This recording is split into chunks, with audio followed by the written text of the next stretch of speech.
In The Price of Freedom, we take you back to World War II and the Battle of the Bulge. Now Josh Rowe has the story of a Chattanooga man who was there. Josh. Kim Calvin, the Battle of the Bulge was a campaign that lasted for 6 weeks, one of the most important battles in World War II. The German army attacked the Allied forces. They were in the mountains in Belgium, France, and Luxembourg. Chattanooga's Harold Sanders was there.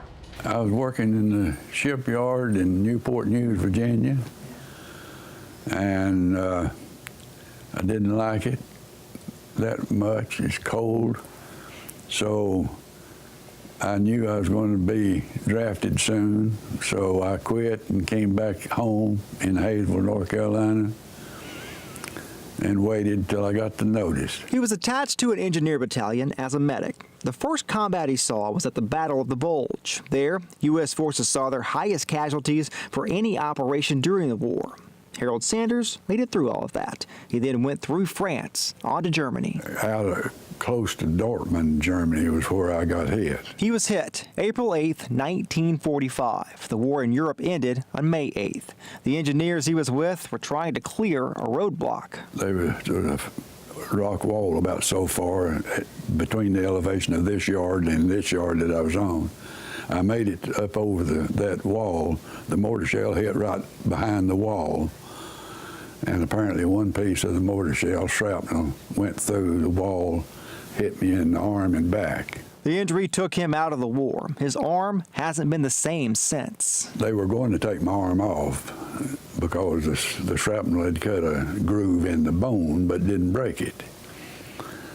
And they were going to take my arm off, and the doctor, along with, conferred with other doctors and everything, and he agreed to try to save it. Mr. Sanders says if it wasn't for that doctor, he would have lost his arm. He had me out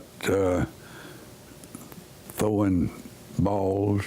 He played catch with me to get me to use it. I couldn't straighten it for a month or so. When he recovered, he was sent back to North Carolina for leave. But at that point, the war was still being fought in the South Pacific. And I was at the house, and we finally heard it on the radio that the war was over in Japan.